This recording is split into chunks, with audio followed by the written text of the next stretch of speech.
자, 그러면 이제 아까 귀빈 대기실. 중앙홀 들어오면은 오른쪽에 이제 접견을 하기 전에 대기하는 것이 이제 귀빈 대기실인데요. 이 사진이 이렇게 있고 지금 현재 이제 완성된 모습이 오른쪽 모습입니다. 실내 장식을, 그럼 석조전의 실내 장식을 과연 그때 당시에 누가 계획하고 했는가? 아까 뭐 브라운이 발의하고 하딩이 막 도면 그리고 했다고 했는데, 일본 사람들이 짓고 했는데, 그러면 안에 실내 장식 그럼 도대체 누가 했냐? 그럼 사료를 찾아보니까 사료에 이렇게 나와 있어요. 1907년 1월에 타케모토가 사직하고 도쿄로 돌아간 이후에 코우지를 주임으로 하여 1907년 여름 브라운 씨의 촉탁에 의하여, 브라운 씨는 이제 돈줄을 쥐고 있는 해관장이잖아요. 그러니까 이제 이분이 촉탁, 부탁해가지고 영국에서 기사 로웰 씨가 출장 공지조사 및 내부 장식의 설계를 하였다. 그래서 이 로웰 씨가 했다는 거예요. 자, 1908년 여름 메이플 회사에 기사가 출장 와. 영국에서 출장을 왔다는 거예요. 메이플 회사의 기사가 출장 와 다시 내부 장식을 조사하고 돌아갔고 1909년 6월 메이플 회사로부터 기사 직공이 조선으로 건너와 로웰 씨의 감독에 의해 장식 공사를 시작하여 1910년 봄에 점점 완료하고 돌아갔다. 이런 기록이 있어요. 이게 이제 건축세계라는 잡지에 실린 건데요. 이거는 지금 다 일본어로 쓰여 있는데 한글로 번역을 한 거예요. 근데 이제 그 일본어에는 원문이 이 로웰이 어떻게 표기가 되어 있냐면 로웨루 이렇게 돼 있어요. 로웨루. 그러니까 이 로웨루가 도대체 무슨 로웨루인지 알 수가 없잖아요. 근데 이제 여기서부터 흥미진진합니다. 자, 로웨루와 관련된 기록은 군데군데 나와요. 화월루 연회. 화월루라는 거 들어보셨나요? 얼마 전에 그 유명했던 드라마 미스터 선샤인, 거기에도 화월루가 나오죠. 화월루는 그때 당시 유명한 식당이었어요. 고관 대작들이 연회를 할 때 다 화월루에서 연회를 해요. 그래서 신문에 보면은 화월루에 누구누구 불러서 밥 먹었다는 얘기가 엄청 많이 나와요.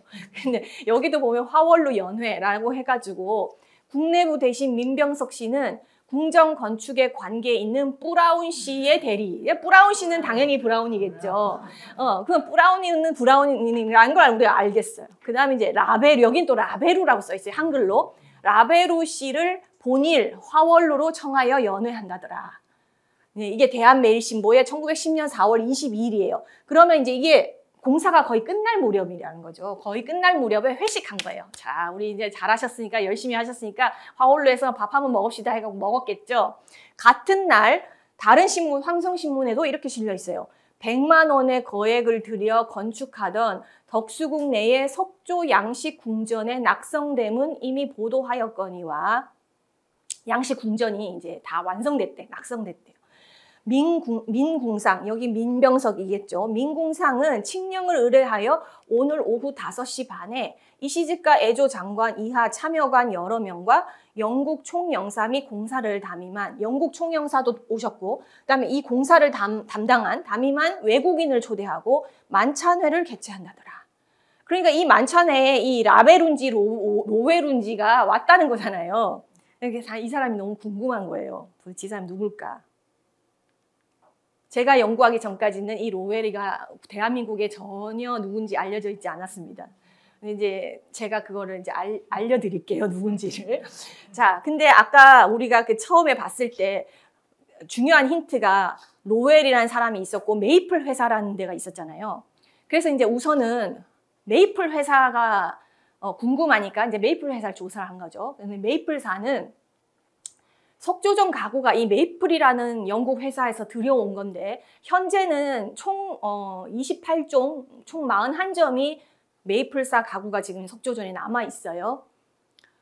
메이플사는 1841년에 존 메이플이라는 사람이 천가게, 직물가게를 시작을 해서 19세기 후반에 파리, 부에노스아이레스, 상하이 등지에 지점을 둔 굉장히 큰 대표적인 가구 회사예요. 1902년 사진인데 영국의 메이플사의 모습을 보여주는 사진이에요. 이 건물 전체가 도로에 거의 한 3분의 1을 차지할 정도로 엄청난 규모의 이 건물이 다 메이플사예요. 가구점. 그러니까 엄청난 가구점인 거죠. 그래서 여기에는 뭘 취급했냐면 가구, 카펫, 식기, 램프, 침구류, 벽지, 소품, 시계 등등. 요즘으로 치면 뭐 이케아 같은 규모인 거예요. 근데 고급스러운 이케아 같은 그런 회사가 메이플이었던 거죠. 그러니까 여기에서 가구를 석조전에서 들여왔다잖아요. 그래서 이제 근데 이때 당시에 메이플사는 이제 이 안에 들어가면 엘리베이터도 있고요. 워낙 넓으니까 손님들이 다리 아파서 다 볼 수가 없어요. 그러니까 엘리베이터를 타고 올라가서 각각의 이제 꾸며져 있는 전시장이 각 방별로 이렇게 스타일별로 꾸며져 있었대요. 그래서 이제 시대별 방으로 전시장을 꾸며놓고 원스톱 쇼핑이 가능하게끔 쫙 돼 있는 아주 큰 규모의 그런 거고, 배송 시스템이 있어가지고 뭐 영국 국내는 물론이고 해외로도 다 이제 배송을 하는 그런 시스템이 있었던 거죠. 그래서 이제 이 메이플 회사를 찾아보면 뭐 아르헨티나라든지 태국의 궁전에도 이 문명이 있는 곳이라면 어디든지 수출을 했다는 거예요. 그리고 이제 일본의 미스코시 백화점에 있는 그 장식 전문가인 하야시 코헤이라는 사람은 이 미스코시 백화점에서 이 메이플사로 파견을 해가지고 실내 장식을 공부하게 해요. 유학도 해요. 그만큼 이제 그때 당시에 실내 장식에서는 좀 유명했던 회사였던 거죠. 우리나라에도 이 메이플사 가구들이 석조전 이전에도 들어온 흔적이 있는데요.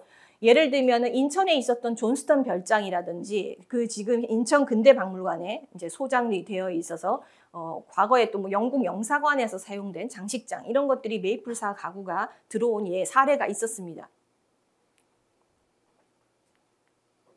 그래서 제가 이제 이걸 석조전의 가구를 보고 난 다음에 사료들을 보면서 너무 궁금한 거예요. 이 로웰이 누굴까?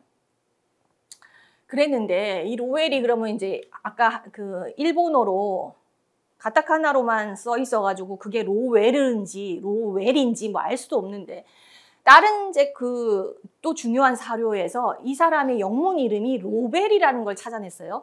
이 사람의 그 오다 쇼고라는 사람이 쓴 덕수궁사에 보면 나머지 다 일본어로 다 써 있는데 이제 가로에 이렇게 영문을 표기를 해준 거예요. 그래서 본전은 구한국 정부 총세무사 영국인 브라운 해놓고 가로에 존 맥레비 브라운이라고 풀네임을 딱 써줬잖아요.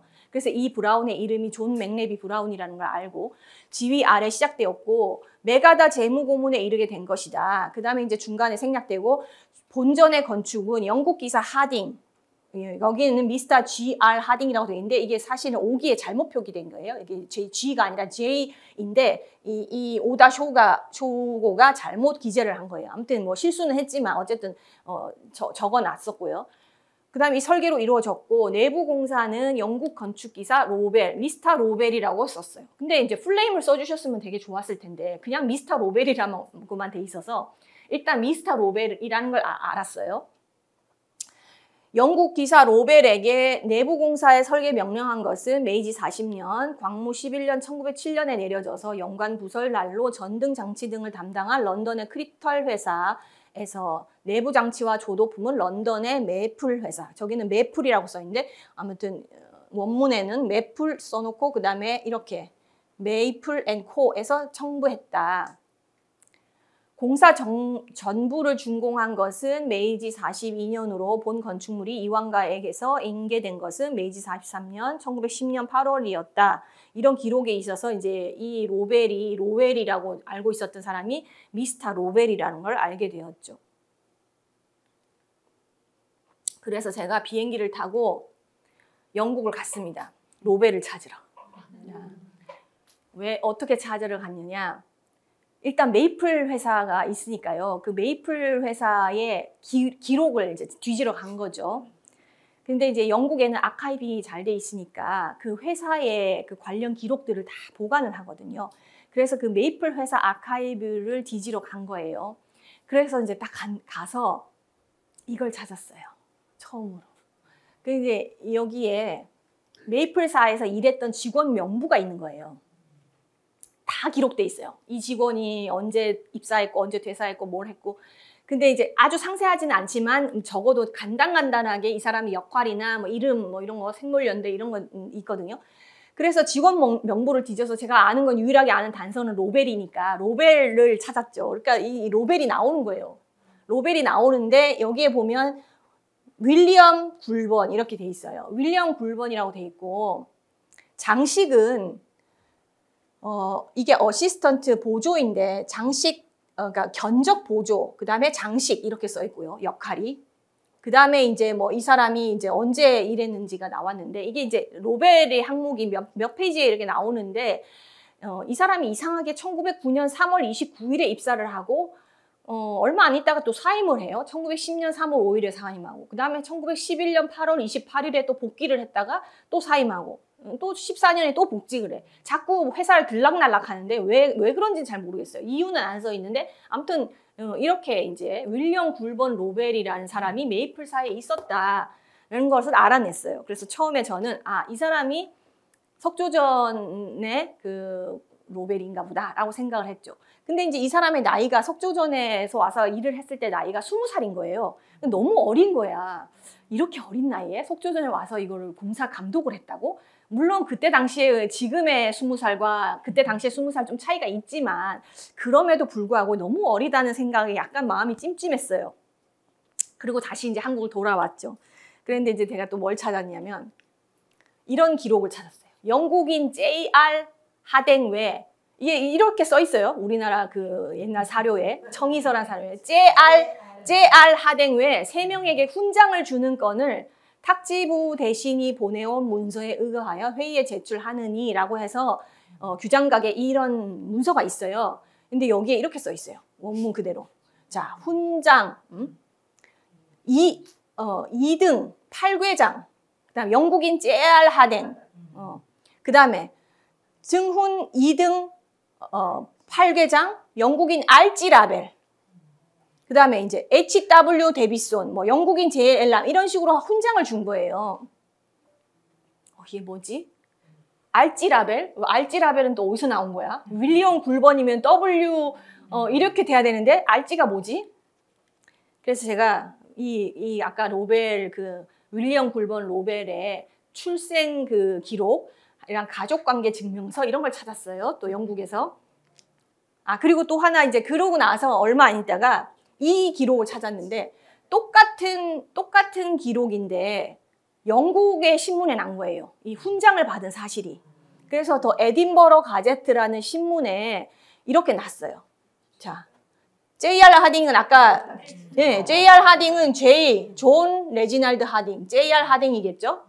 그 다음에 아까 알지라벨 드디어 찾았다. 그래서 리차드 굴번 로벨이라는 사람의 풀네임을 찾은 거예요. 야, 그러면 도대체 그러면은 아까 그 윌리엄 그 사람은 도대체 뭐야? 그래서 찾아봤더니 그 사람 이따가 나오면 얘기해. 이 두 사람의 관계는 리차드 굴번의 아들이 윌리엄 굴번 로벨이었던 거예요. 그러니까 아버지가 아들이 다니는 회사의 가구를 팔아준 거예요. 쉽게 말하면.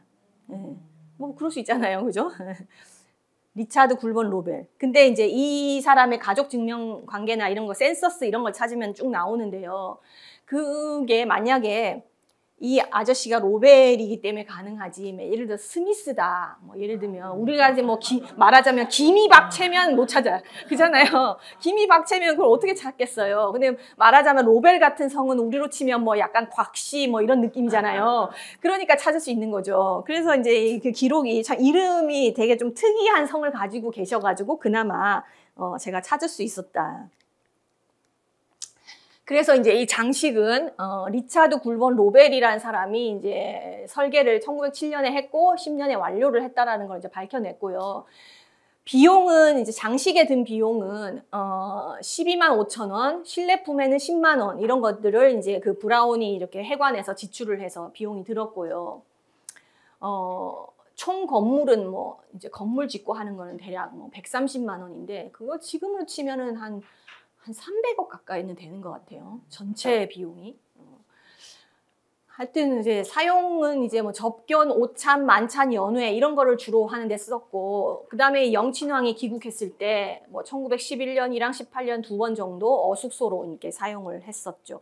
로벨을 이제 밝히고 나서 이 로벨의 사상과 활동이 이제 궁금하잖아요. 로벨은 도대체 어떤 사람이고 어떻게 했길래 석조전을 이렇게 꾸몄을까?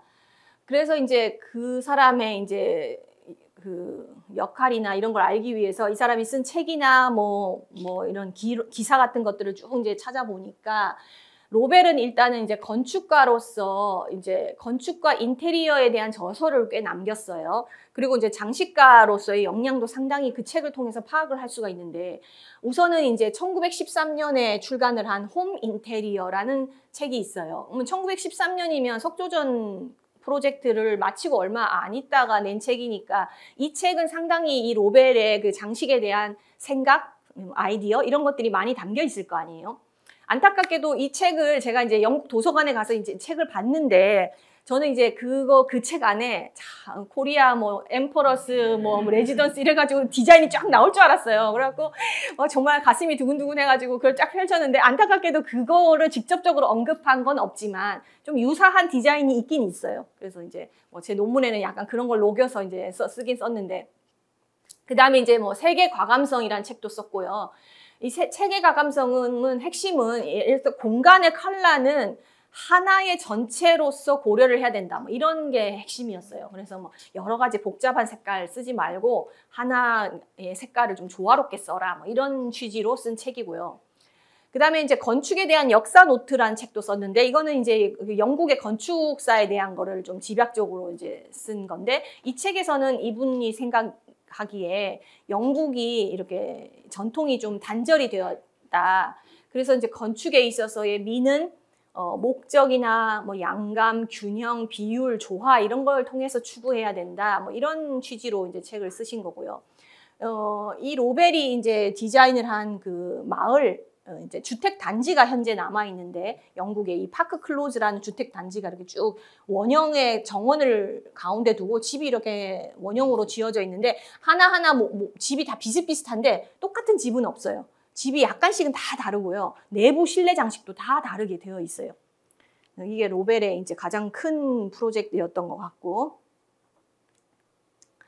그 다음에 이제 그 로벨이 디자인을 남긴 것 중에서 약간 석조전이랑 비슷한 디자인이 이런 것들도 남아 있어요. 그래서 석조전이랑 상당히 유사한 이런 몰딩 부분이라든지 여기에 남아있는 가구라든지 이런 것들도 상당히 유사하죠. 잠깐만 그러면 쉬었다가 더 이어갈까요? 그래서 이제 제가 한 가지 아쉬웠던 거는 그 영국에 비행기를 타고 갈 때 이 로벨이 이 석조전을 딱 디자인을 한 그 디자인이 딱 나오면 얼마나 좋겠냐 막 이러면서 막 두근두근 막 이렇게 해서 근데 가서 보니까 아직은 발견을 못했고요. 분명히 어딘가에 묻혀 있을 것이다. 그래서 제가 이제 틈만 나면 리처드 쿨본 로벨을 검색을 하거든요. 심심하면 한 번씩 검색을 해요. 뭐가 요새 또 하도 인터넷 그런 게 잘 돼 있으니까. 또 예전에 제가 이거 연구할 때랑 또 몇 년이 또 한 10년이 흘렀으니까 또 뭐가 있지 않을까? 그래가지고 이렇게 한 번씩 심심하면 또 검색을 하는데, 놀랍게도 어제 디자인을 발견한 건 아닌데요. 어제 광고를 하나 발견을 했어요. 광고를 하나 발견했는데, 그거는 이제 메이플 회사의 광고예요. 여러분들이 이제 수업 들으셨으니까 메이플 이러면 이제 다 알아들으시겠죠. 그래서 이 수업을 들으신 분과 안 들으신 분 차이에 만약에 석조전에 가가지고 메이플 어쩌고 이러면 메이플 시럽은 들어갔는데 메이플이 뭐야 그럴 거 아니에요. 메이플 회사의 광고인데, 거기에 아까 우리가 그 거울이 이렇게 잘려가지고 대기실에 반만 이렇게 보였잖아요.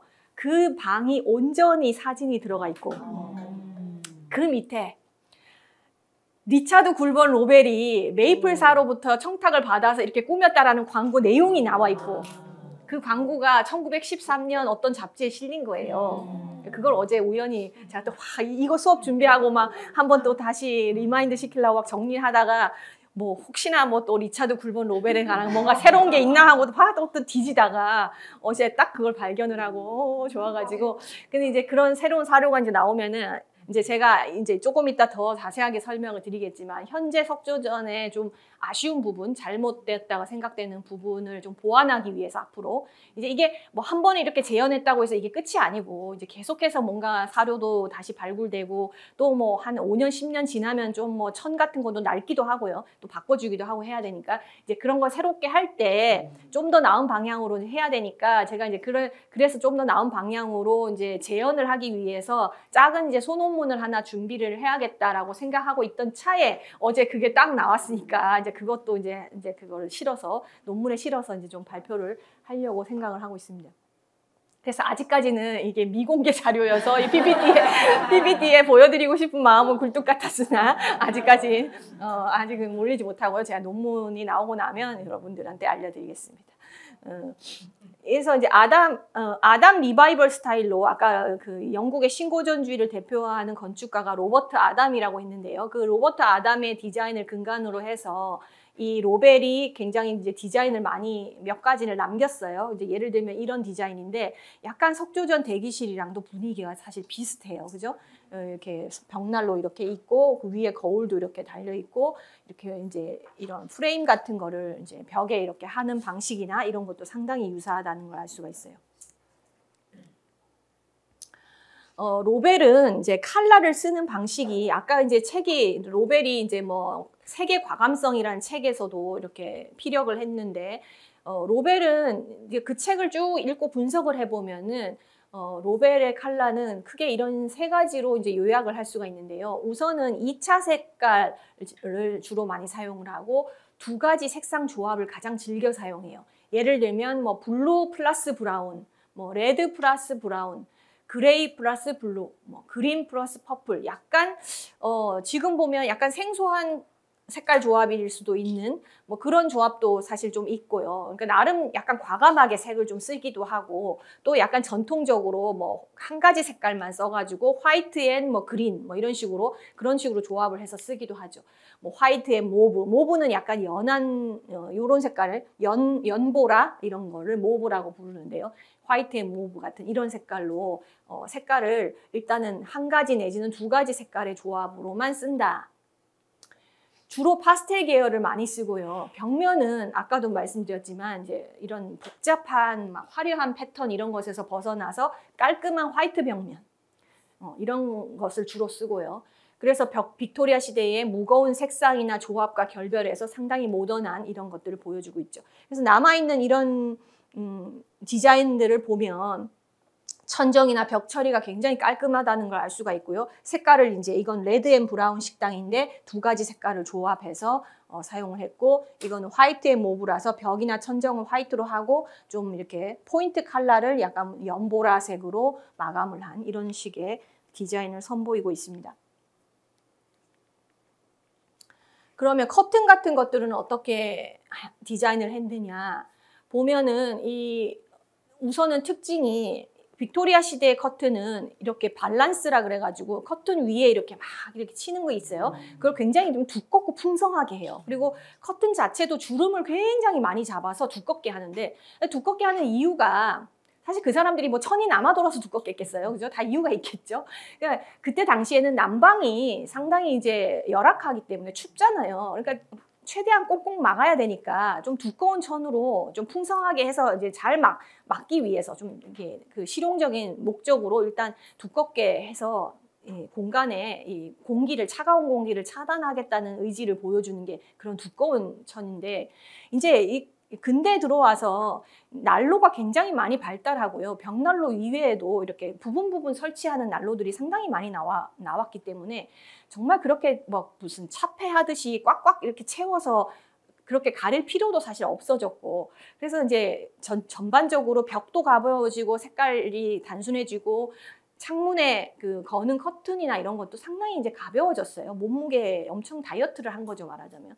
그래서 이런 커튼 디자인도 보면은 리차드 굴번 로벨의 디자인도 보면 뭐 주름은 당연히 있긴 있지만 막 옛날처럼 이렇게 두껍게 막 풍성하게 이렇게 하기보다는 상당히 그냥 자연스럽게 툭 떨어지는 정도로 하고 위에 밸런스도 굉장히 좀 간결하게 그러니까 플랫하게 이렇게 많이 하고 뭐 주름을 잡더라도 굉장히 아주 단순하게 주름을 많이 잡죠. 그래서 레이스 패널 같은 거를 이제 내변에 이렇게 쓰는데 레이스 패널은 창문에 이런 틀에 맞게 이렇게 간략하게 쓰고 바깥 커튼은 이렇게 이제 바닥에 이음선에 맞춰서 이음선보다는 살짝 떨어지는 그 책에 보면 그런 내용이 있는데 너무 바닥에 질질 끌리면 먼지가 많이 타기 때문에 바닥에서 살짝 1인치 정도 이렇게 띄운다 뭐 이런 내용도 나오거든요. 그래서 상당히 실용적이고 좀 단순한 이런 디자인으로 이제 로벨이 디자인을 했다는 걸 알 수가 있습니다. 로벨 디자인 중에서 가장 석조전과 유사한 커튼 디자인도 발견되었어요. 왼쪽에 있는 이 커튼인데요. 진짜 비슷하지 않나요? 네. 우선은 이 밸런스 부분을 굉장히 플랫하게 만들고 그 다음에 이제 간결한 롱브리깡 형태로, 롱브리깡이라고 하는 거는 옛날에 그 장수들이 이렇게 갑옷에 이렇게 위에 어깨 견장처럼 사는 그런 형태를 롱브리깡이라고 하거든요. 그 어깨 견장의 형태인데 그런 롱브리깡 형태를 굉장히 단순하게 디자인을 했고요. 특히나 재미있는 거는 가운데 부분에 꽃 문양 있잖아요. 저거를 이제 로제트, 장미 문양이라고 하는데 이 장미 문양이 석조전에는 오약꽃 문양과 상당히 유사하죠. 그래서 이 롱브리깡 모양의 이 밸런스 커튼의 형태. 그 다음에 이제 커튼의 테두리를 이렇게 문양을 넣는 것, 커튼 테두리에 이렇게 문양을 넣는 것 상당히 유사해요. 그래서 이제 이 굴번의 이 디자인이 석조전의 것과 상당히 유사한 디자인이다 라고 생각이 들고요. 그런데 이제 중요한 거는 컬러예요. 컬러가 지금 다 옛날 사진은 다 흑백이니까 이걸 우리 들쿠샤 수업할 때도 제가 말씀을 드렸지만 가장 어려운 부분이 색깔을 정하는 거. 이 컬러를 보고 그러면 어떤 분은 뭐 AI로 요즘 뭐 컬러 분석하는 것도 나온다던데 그런 걸 왜 안 해보셨어요? 그런 거를 저도 하고 싶죠. 근데 AI가 컬러 분석하는 게 어느 단계까지 왔는지도 사실 잘 모르겠고요. 그 AI가 이 흑백 사진을 집어넣는다고 해서 뚝딱 정답을 내줄 것 같지도 않아요, 사실은. 근데 아무튼 그렇게 비판을 하시는 분들도 있더라고요. 왜 그 AI를 안 해봤냐며. 그래서 저도 한번 해보고 싶네요. 근데 이 컬러가 우리가 이제 이 컬러를 보면요. 아까 로벨의 컬러 특성을 우리가 쭉 분석했을 때 보통 한 가지 아니면 두 가지 색깔을 쓴다고 했잖아요. 그런데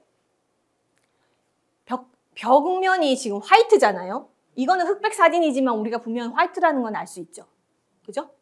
그 벽면은 화이트이고 그러면 우리가 로벨의 시선으로 그 사진을 본다면 뭔가 지금 이제 화이트 벽면에 여기가 이제 골드로 이렇게 이제 이런 걸 이제 마감을 했잖아요. 여기에 이제 색깔이 들어가는 병풍이 있고 커튼이 있는데 카페트도 있고 로벨이었다면 어떤 색깔을 썼을까? 자, 여기에가 저는 아주 이게 중요한 단서라고 생각하는데 이 병풍이 현재 남아 있어요.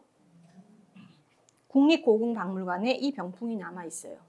자, 색깔을 보시면 황금색이죠. 그러면 자, 이 병풍과 똑같은 병풍이 여기에 이렇게 놓여 있으면 이 커튼은 과연 같은 색일까요? 다른 색일까요? 다른 색이요?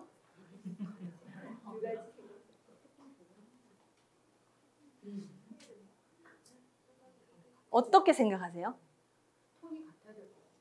그죠? 로벨이 컬러를 쓰는 것을 분석하면 일단 나머지 벽면이 다 흰색이에요. 흰색 벽면에다가 황금색 몰딩을 쓰고 이화문 가리개가 황금색이다. 이걸 기반으로 생각을 해보면 저 커튼은 저 가리개하고 거의 같아야 된다고 저는 생각해요. 네, 그게 제 생각이에요. 근데 그렇게 생각하지 않는 분들도 상당히 있는 것 같더라고요. 아무튼 그건 이제 제 주장이고요. 이거는 이 색깔과 커튼은 같은 색이다. 같은 색이어야만 한다. 로벨이라면 저걸 절대 다른 색깔로 쓰지 않았을 것이다. 그리고 황금색은 황제의 색이라서 이때 당시에 황제의 뭐 골룡포 같은 것도 황금색이고 이 황금색에 대한 언급들이 꽤 나와요. 그래서 이제 이걸 바탕으로 제가 소논문을 이걸 쓸 예정이고요. 황금색이어야 한다고 주장을 할 겁니다. 지금 현재는 이렇게 되어 있어요. 지금 현재는 자주 색깔로 되어 있어요. 다 카펫이랑 이거랑 다 자주색으로 되어 있습니다. 그래서 제가 이제 그때 이 큐레이터한테 저는 황금색이라고 주장을 했으나 왜 그러면 자주색으로 결정을 했습니까? 라고 물어봤더니 그게 이제 그때 당시에 뭐 궁궐에서 썼던 것이 황금색과 자주색이 일반적이고 뭐 자주색으로 주장하시는 교수님들이 많았대요. 그래서 다수결로 자주색으로 결정이 된 것 같은데 저는 이제 이걸 다수결로 할 게 아니라 사료를 근거로 해가지고 로벨의 칼라를 분석하고 그다음에 이제 그런 다른 사료들을 접목해가지고 이게 황금색이었다라는 거를 이제 입증을 해야겠죠. 그리고 이제 이 석조전의 그 내부는요, 이제 로벨이 이제 이런 식으로 꾸몄을 때는 왜 이런 식으로 내부를 꾸몄을까를 생각해 보면 영국적인 전통을 재현하고자 굉장히 애를 썼다는 걸 알 수가 있어요. 석조전 공간은 아까도 설명드렸지만 일부는 네오 팔라디안, 일부는 신고전주의 이런 식으로 이제 결합을 시켜가지고 네오 조지안 양식으로 완성을 했는데요. 즉 조지안 양식을 부활시킨 거죠. 이 조지안 양식의 부활이라는 것은 18세기의 그 영국의 부와 번영을 드러내는 거예요. 이때가 영국이 제일 잘 살았던 때. 그리고 이제 영국의 뭐 그때 당시에 컨트리 하우스라든지 타운 하우스 이런 것들이 막 생기면서 이 조지안 스타일로 많이 이제 꾸며졌었고요. 가구사에서 있어서도 28세기는 황금기라고 볼 수 있는데 이 시기에 가구들이 석조전에도 들어오게 된 거죠. 19세기에는 사람들이 이제 과거의 귀족들이나 향유할 수 있었던 이런 것들을 중산층들이 대량으로 가구들이 이제 나오고 이런 것들을 구매할 수 있는 여력이 생기다 보니까 19세기에는 이런 공식적 고전적인 양식으로서 어떤 과거 귀족의 전유물이었던 양식들이 중산층으로 확대되는 대중화되는 그런 시기라고 볼 수가 있습니다. 그래서 영국 사람들한테는 이 18세기 조지안 스타일이 영국의 전통 이런 식으로 딱 각인이 돼 있거든요. 그래서 영국적인 전통으로 각인된 이 18세기 가구, 예를 들면 뭐 치펜데일이라든지 쉐라톤이라든지 해플화이트 같은 이런 사람들이 가구 디자이너인데 18세기를 대표하는 영국의 가구 디자이너들인데요. 이런 사람들의 가구가 다시 리바이벌 되는 거죠. 그래서 이제 그때 당시에 유명한 영국의 그 평론가가 얘기를 하기를 이런 사람들의 치펜데일, 쉐라톤, 해플화이트의 가구가 어떤 가구냐고 설명을 했냐면 목적의 확고함, 또 절제된 디자인, 또 철저한 기술을 통해서 영국 가구의 전통에 확실하게 자리매김을 한 사람들이다라고 평가를 했어요. 그리고 이제 이 신고전주의 양식은 사실 공간의 제약을 크게 받지 않는 어떤 실용적인 마호가니 가구로 많이 제작을 했기 때문에 사실 막 다른 로코코 스타일이나 뭐 바로크 스타일이나 이런 것들은 사실 그 공간과 굉장히 어울리게끔 뭔가 이렇게 한 세트로 가야 되는 경우가 많은데 신고전주의 가구는 쉽게 말하면 그냥 되게 단순한 심플한 직선적인 디자인이어서 아무데나 갖다 놔도 크게 무리가 없는 디자인이에요. 그러니까 이런 것들이 여러 공간에 활용도가 굉장히 높았던 거죠. 그래서 로벨이 이 신고전주의 양식을 이게 건축에 부합하는 공간을 연출을 함으로써 영국적인 전통을 이제 재현했다고 볼 수가 있는 거죠. 그러면 이제 근대 서양 가구가 우리나라에 도대체 그럼 어떻게 들어왔나? 석조전 가구는 어떻게 들어왔나? 개항 이후에는 이제 보통 이제 서양의 가구들이 청나라나 일본에서부터 이제 수입을 했고요. 또 개인적으로 필요하면은 주문을 하기도 했어요. 상하이나 천진 같은 또 뭐 청이나 일본의 상인들로부터 조달을 하거나 아니면 우편 주문 이런 걸 통해서 직접 구매를 하기도 했고요. 그 다음에 이제 이렇게 조금씩 소량으로 서양 가구가 우리나라에 이제 개항 이후에 들어오게 되니까 일본 사람들이 그 서양 가구를 모방을 해서 가구를 조금씩 서양식으로 만들기 시작하거든요. 그런 가구를 화양 가구라고 불러요. 원래 일본식을 뭐 화식 이렇게 얘기하잖아요. 그래서 그런 가구로 일본식 서양 가구 이래서 화양 가구라고 부르는데 이런 화양 가구점들이 1910년대 무렵부터 이제 서울에 조금씩 생겨나기 시작한 거죠. 당시 1910년을 기준으로 국가별 가구 수입액을 보면요. 세관 자료들을 보면 일본이 제일 많고 그 다음에 미국 가구, 청나라, 영국, 프랑스, 영국, 독일, 프랑스 이 순서대로 가구를 수입했던 것을 알 수가 있었습니다. 그리고 이제 양행이라는 것들이 이제 조금씩 생겨나고 상회들이 번성을 하게 되는데요. 양행은 이제 서양 양자를 써서 이렇게 서양의 물건들을 이제 수입하는 회사들을 양행이라고 하죠. 최근에 우리가 그래도 그 이름 잘 알고 있는 양행이 뭐 유한양행 뭐 이런 거 있잖아요. 양행이라는 게 남아있죠. 그죠? 그때 당시 최초로 우리나라에 들어왔던 양행이 세창양행, 이건 독일계이고요. 이화양행, 뭐 타운센드 양행, 미국계, 홈링거 양행, 광창양행, 대창양행 뭐 이런 양행들이 좀 있었고요. 그 다음에 상회들도 좀 생겨났는데 우리나라 사람들이 운영하는 한성상회 같은 게 있었고 중국인들이 운영하는 상회는 지금의 청계천 주변 광통교 일대에 상회들이 좀 있었어요. 뭐 덕흥호라든지 이태호, 동순태, 제일 유명했던 것이 동순태고요.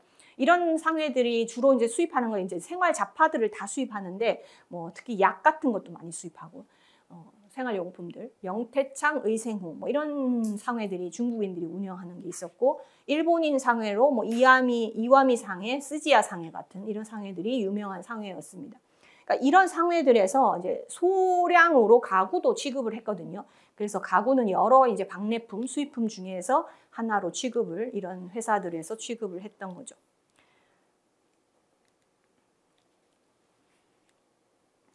그리고 이제 상회 외에도 가구가 당시에 이제 경매로도 이렇게 거래가 됐는데요.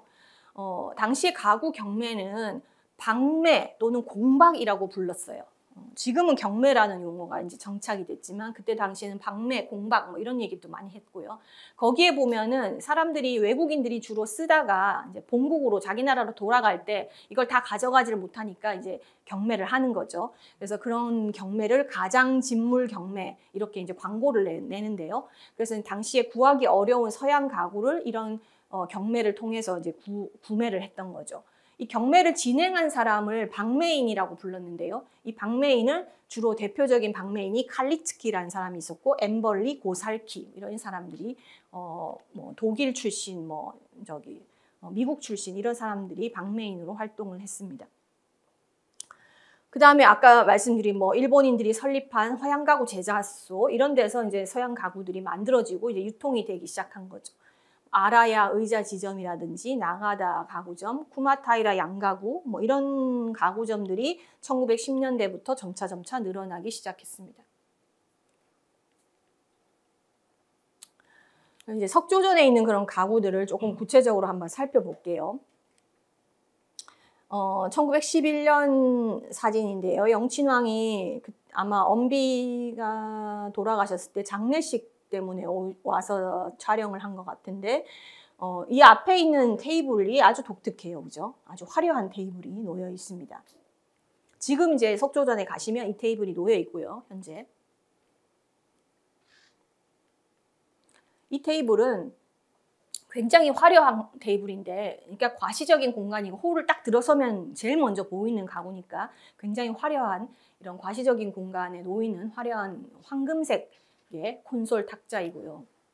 그러니까 이제 이 공간에 딱 들어가면 황금색 몰딩에 화이트 벽면에 황금색 몰딩이 있고 이런 황금색 가구가 놓여 있고 그러니까 당연히 나머지 패브릭도 이게 황금색이어야 된다. 제 주장은 황금색이어야만 한다. 근데 이 탁자의 디자인은 프랑스의 조르주 자콥이라는 사람이 18세기에 디자인을 한 것과 똑같은 디자인이 재현된 거예요. 그러니까 20세기 초반에 이게 메이플 회사일 가능성도 있고 아니면 다른 회사의 것을 갖고 왔을 수도 있는데 조르주 자콥의 콘솔을 디자인을 그대로 모방해서 만든 디자인인 거죠. 조각을 하고 금도금을 하고 위에는 대리석으로 상판으로 깔아서 굉장히 화려하죠. 이 조르주 자콥이 18세기 후반에 만든 이 테이블은 지금 루브르 박물관에 소장되어 있는데요. 원래는 이 베르사유 궁전의 터키방을 꾸미는데 사용되었던 탁자예요. 이 탁자가 요 탁자거든요. 그래서 요 탁자가 원래는 요 자리에 있었는데 현재는 이제 루브르 박물관에 소장이 되어 있는 거죠. 이때 당시에 터키식이 유행을 한 이유는 나폴레옹이 19세기에 나폴레옹이 이제 터키나 이런 데 유럽 원정을 하면서 터키식이 한때 굉장히 유행을 했고요. 프랑스 여자들이 막 터키식으로 옷을 입고 막 그렇게 누워 있고 막 이런 유행을 하기도 했고, 이런 식의 유행을 튀르크리라고 표현을 하는데요. 그래서 터키식의 유행이 상당히 유행을 했고, 그래서 이제 가구 디자인이라든지 벽의 패널이라든지 이런 것들이 터키식으로 유행을 했죠. 그 테이블, 자콥의 디자인 테이블 세부를 보면 다리 부분은 이너가 이렇게 상체를 꼬고 있는 형태예요. 그래서 왜 그 천일야화, 그 아라비안 나이트 뭐 이런 것도 그때 당시 굉장히 유행을 했잖아요. 그 안에 나오는 뭐 이야기, 스토리 이런 것들을 바탕으로 상상의 나래를 펴서 만든 것 같은데, 그래서 이제 터키식 이런 유행 같은 게 서양 사람들이 뭐 터키뿐만 아니라 뭐 동양에 대한 이런 오리엔탈리즘이라고 하죠. 이렇게 상상의 나래를 펴서 뭔가 이 동양은 신비롭고 막 그런 상상의 나래를 펴서 만든 것이죠.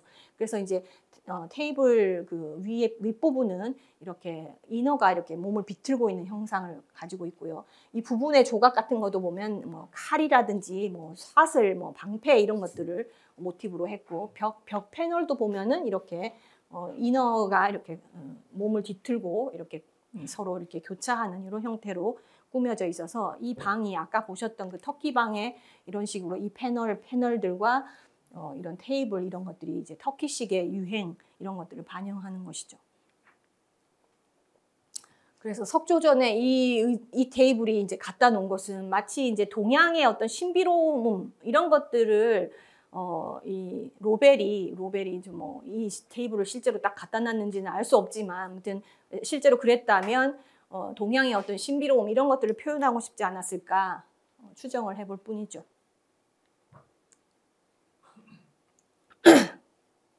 이 사진의 오른쪽에는 이런 의자가 있어요. 아마도 오른쪽에 뭐 어디 다른 방에서 사진을 찍기 위해서 살짝 이렇게 갖고 나왔을 수가 있고, 원래 이 자리에 계속 놓아져 있지는 않았을 것 같은데요. 이런 의자는 메이플사 도록에 실린 의자와 같은 디자인이라는 걸 알 수가 있습니다. 그래서 이 가구가 메이플사의 가구가 확실하다 이런 걸 알 수가 있는 거죠. 그래서 지금 이 의자는 대식당에서 이렇게 갖고 나온 걸로 추정이 되고, 그래서 대식당에 이런 의자가 놓여져 있습니다. 그 다음에 또 다른 사진을 보면 이제 영친왕이 이렇게 귀 달린 의자, 옛날에 서양 사람들은 추우니까 이렇게 바람을 막기 위해서 의자에 이렇게 돌출된 부분, 이렇게 귀가 달려 있는데 이런 걸 귀 달린 의자라고 표현하거든요. 그래서 이런 귀 달린 의자에 앉아 계시는데 당시에는 약간 메이플사 도록에도 똑같은 귀 달린 의자가 이렇게 있어서 그런 의자라는 걸 알 수가 있고요.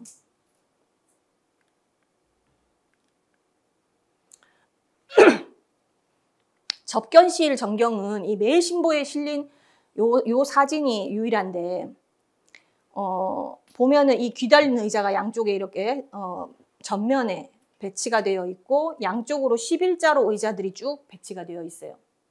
이건 뭘 의미하냐면 정말 말 그대로 파격이에요. 옛날에 우리가 전통적으로 사극 같은 거 보면은 왕이 앉아 있는 자리, 그러니까 당가라고 하잖아요.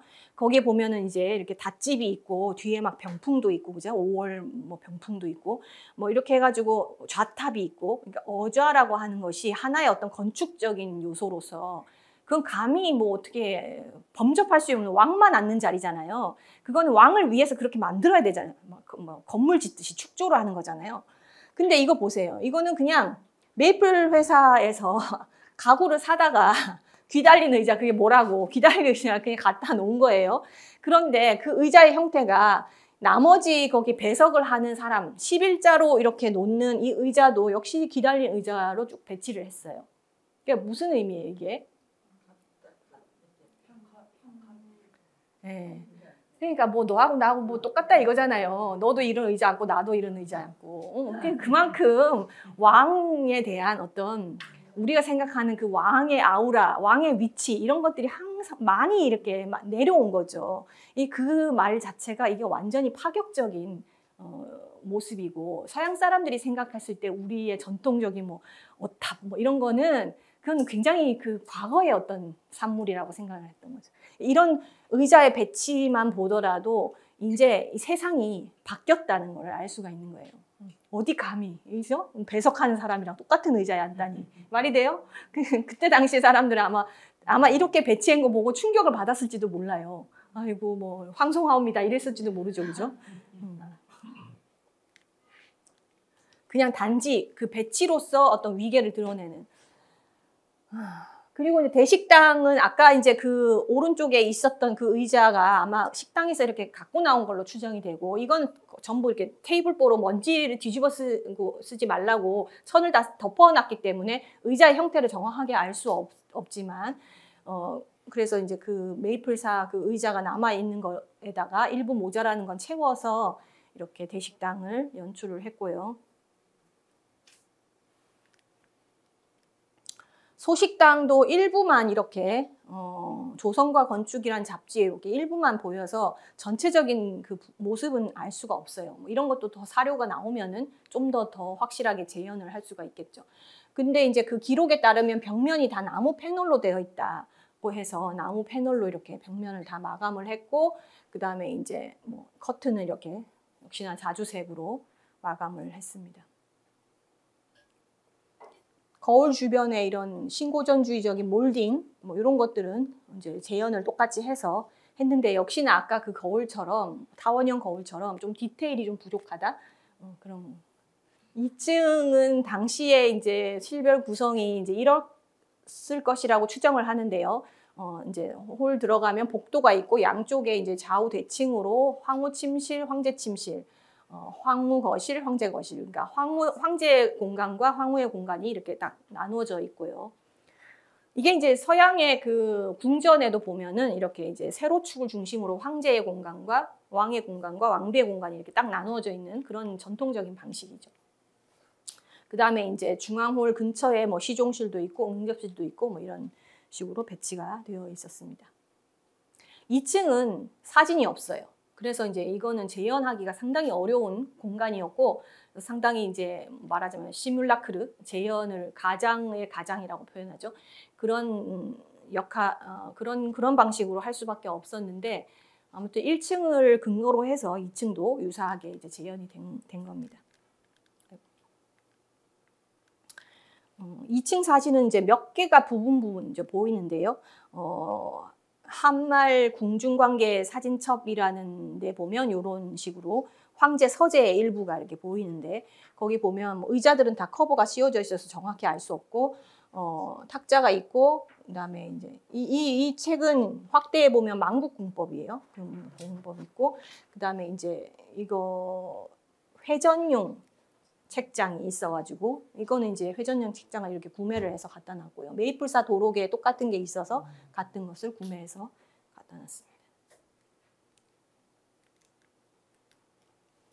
황제 서재 동남쪽에는 매일신보에 실린 이런 사진이 있어서 이제 조금 이제 구체적으로 형태를 알 수가 있고요. 가운데 이렇게 큰 테이블이 있고, 약간 리젠시 스타일은 약간 클래식한 1800년대 중반에 유행했던 스타일인데, 의자 다리가 뒷다리는 이렇게 칼처럼 길게 뻗어져 있는 형태의 다리고, 등받이는 이렇게 사각인데 이렇게 등을 감싸는 형태로 살짝 굽어져 있는 형태의 의자예요. 이런 형태의 의자와 테이블이 전시가 됐고요. 벽난로 앞에도 이렇게 벽난로 가리개 이런 것도 사진을 자세히 보면 이런 형태가 나와 있어서 이걸 이제 팬더라고 부르는데, 그 벽난로 팬더를 이렇게 구매해서 이렇게 갖다 놨고요. 이런 건 다 앤틱으로 다 갖다 놓은 거예요. 황제의 거실과 황후의 그 거실은, 즉 2층은 남성용 가구와 여성용 가구가 딱 구별이 되어 있는데요. 남성용 가구는 조금 더 중후한 이런 형태의 가구죠. 가운데 이렇게 영친왕이 앉아있는 테이블 같은 것도 보면 원형의 이런 마호가니 탁자인데, 옛날에 영국에서는 이런 탁자들이 주로 남성들이 토지 관리 같은 거 할 때 영수증, 뭐 이런 거, 뭐 장부 이런 거를 기록하고 그걸 보관하는 용으로 서재 테이블로 많이 썼어요. 그래서 테이블에 이 서랍이 파이처럼 돼 있는데 다 열리지 않고 격자로 열려요. 하나는 서랍이고 하나는 문이고, 하나는 서랍이고 하나는 문이고, 그런 식으로 돼 있죠. 그래서 이제 그 옆에 이 부분이 열리면 그 옆에 부분은 열리지 않는 그런 형태로 돼 있어서 그 안에 이제 여러 장부나 이런 것들을 보관하는, 굉장히 좀 남성들이 주로 썼던 테이블이죠. 여성들이 썼던 테이블은 조금 더 선이 가늘고 신고전주의적인 스타일이죠. 그래서 로버트 아담이나 이런 사람들이 디자인을 한 해플 화이트나 뭐 이런 사람들이 디자인을 한 걸 보면 선이 다 가늘고 직선이에요. 그래서 기하학적인 형태를 띠고 있고요. 다리가 다 직선이죠, 그죠? 선이 매우 가늘고 우아한 느낌이에요. 해플 화이트란 디자이너가 주로 이제 의자 같은 거 디자인할 때 의자 등받이를 방패형 이런 거를 많이 디자인을 했거든요. 그래서 그 방패형 안에 이제 그 안에 가운데 부분을 다양하게 이제 변형을 해가지고 이런 디자인을 많이 했죠. 우리가 흔히 좀 고전적인 클래식 가구다라고 생각하는 것이 주로 이런 형태의 가구인데 이런 형태의 가구들이 사실 막 그렇게 막 화려하거나 복잡하지 않기 때문에 되게 공간 어디에다 놔둬도 크게 무리가 없는 이런 가구여서 좀 클래식이 오래 간다는 게 좀 디자인이 좀 절제되고 그러기 때문에 그런 것 같습니다. 테이블 위에 이렇게 오약꽃이 이렇게 상감이 되어 있는 걸 보면 메이플사한테다가 이렇게 오약꽃을 해달라고 미리 이제 주문을 했겠죠. 그래서 이런 건 주문을 한 가구라는 걸 알 수가 있죠. 그래서 이제 황제의 침실은 이제 여기는 또 황금색으로 또 하셨더라고요. 황제의 침실 옷장은 이제 이게 오리지널이 남아 있는데 그 오리지널 옷장을 열면은 그 안쪽에 저렇게 메이플 앤코라는 레이블이 이렇게 붙어 있는 경우가 있어서 메이플사의 가구라는 것을 알 수가 있습니다. 황후 거실은 매일신보에 이렇게 실린 요 부분에 사진이 나와 있어서 요걸 근거로 해서 저렇게 재현을 했고요. 굉장히 선이 가늘고 이런 그런 신고전주의 스타일의 가구라는 걸 알 수가 있죠. 그래서 황후의 공간은 주로 이제 밝은 좀 세틴우드에 좀 섬세한 그림이 그려져 있거나 뭐 이런 것들이어서 좀 남성적인 이런 공간에 있는 마호가니 짙은 색의 마호가니 가구와는 조금 대별되는 그런 가구라고 할 수가 있죠. 역시 황후가 썼을 법한 책상이고요. 이건 이제 보통 레이디스 데스크라고 보통 얘기하죠. 여기도 이렇게 열면은 서랍이 열면 메이플 앤 코라고 이렇게 딱 그 인장이 찍혀 있어서 메이플사의 가구임을 알 수가 있어요. 그래서 황후 침실은 또 이렇게 자주색으로 이렇게 재현을 했습니다. 덕수궁을 굉장히 여러 계절별로 사진을 굉장히 아름답게 찍으시는 분이 있어가지고 제가 사진 작가가 덕수궁을 주로 찍으셔가지고 그분한테 이제 양해를 구해서 우리 수강생들한테 아름다운 사진을 좀 공유하고 싶다 그랬더니 사진을 좀 보내주셨어요. 그래서 이제 그 인스타를 만약에 하시면 저분 인스타에 들어가셔가지고 평소에도 사진 예쁜 사진 보시면 되겠습니다. 굉장히 사진을 감각적으로 잘 찍으시더라고요. 그래서 몇 가지 이렇게 야간에는 이런 식으로 멋있죠. 내부도 이렇게 사진을 찍으시고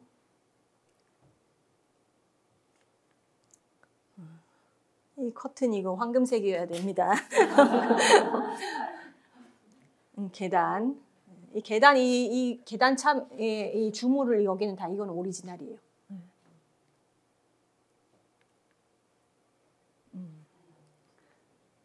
대기실에 있는 거울을 찍으셨는데 그 샹들리에가 비치게.